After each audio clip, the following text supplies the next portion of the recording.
Welcome to the BOSCOV'S BERKS JAZZ FEST channel here on the People Chronicles. A very exciting day. We are coming to you live this afternoon from the Miller Center at RAC, and we're in between shows. It's the 11th annual perennial favorite, Peter White and Friends Christmas Special. My name is Jo Painter, and joining us right now is none other than the one, the only, Rick Braun. Thanks for taking the time. Thank you, Jo. It's a pleasure to be here. I appreciate this. This is kind of home to you. You're just hail from up the road, as they say. It's not just kind of home. It is home. I only do one other show. Well, I do two other shows in this area. Of course, the BERKS JAZZ FEST, which I've been doing for the last, I don't know, 20 years or so, a long time, and it's wonderful.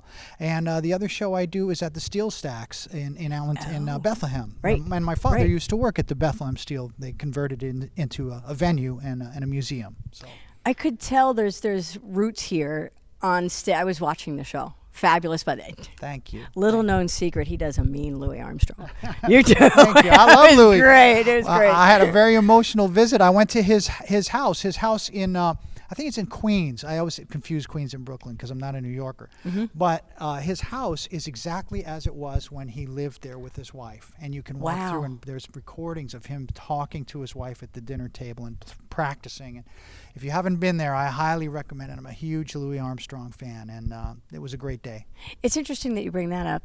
There have to have been people that have crossed your path through your career that you draw influence from, or you draw energy from, and you incorporate into your work. Well, I mean, the first person that comes to mind when you say that is Herb Alpert, because when I was a little dude in Allentown, Pennsylvania, I learned to play along with almost all of his songs, except Zorba the Greek, which was a really hard song, and I eventually got that. Do you have down. it now? I can play it now. I can play it now.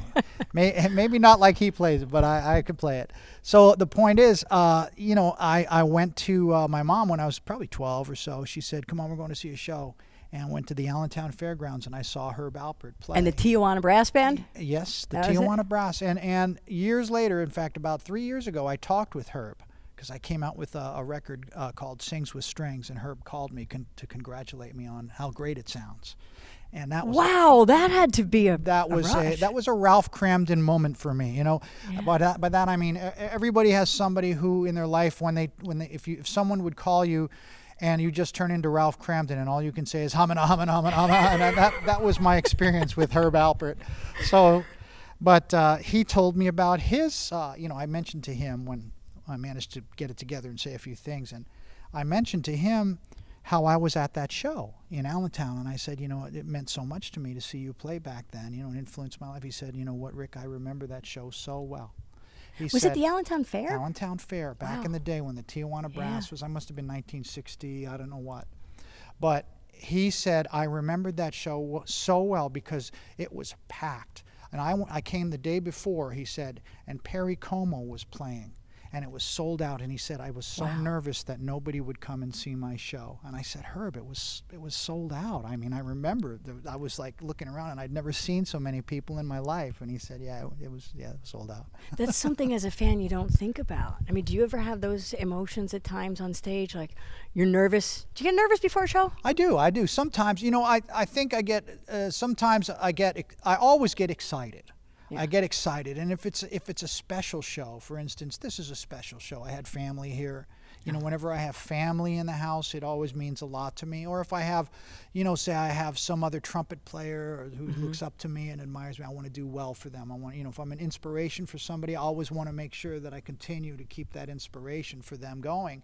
And then there's certain venues. I mean, you can't help but get wound up when I play the Hollywood Bowl. I mean, if I'm playing the Hollywood Bowl and I'm walking... I can't even imagine. You walk towards the stage, and in my dressing room is a picture of Judy Garland singing on the very same stage you're going to go on, and then you walk towards the hall, and there's Frank Sinatra, there's Elvis, there's the Rolling Stones, there's the Beatles, and you're walking towards the stage getting ready, and then the lights...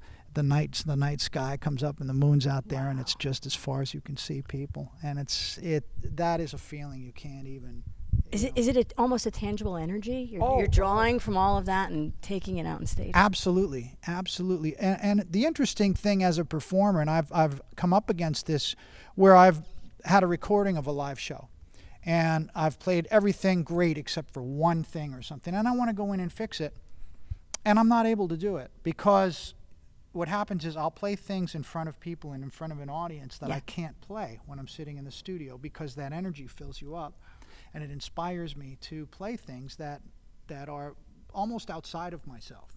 And it's a wonderful thing, wonderful thing. It's the high that all musicians live for, is standing in front of an audience. And as an audience member, it's the high that we look for, where you're connecting with us. And you did that on stage here this evening, and that's a beautiful thing. You do that at Jazz Fest as well, the BOSCOV'S BERKS JAZZ FEST. Yeah. And you're coming back for that. You're not going to skip out of town. Oh, no. I think I'm playing 3 or 4 shows when I come. I mean, John Ernesto is awesome? absolutely awesome, and I just love that man. And his family and what he does for music in this area, because people don't realize, how much air traffic control he has to do and how many fires he puts out on a daily. It's remarkable. It is. And knowing who fits in what venue and and then on top of it, for me, the Berks Jazz Festival is like band camp for adults. Band camp. That's a good way to put it. And you guys do things like that, band camp for kids, and you give back to the community, and we are grateful for that here in Berks County. We appreciate it so much. Thank you for your time, Rick. A wonderful holiday, and we can't wait to see you in April this year. It'll be a pleasure to be here, and come on out, support this event. It's an amazing event, the Berks Jazz Fest, the only thing like it in the entire country. Rick Braun, thanks.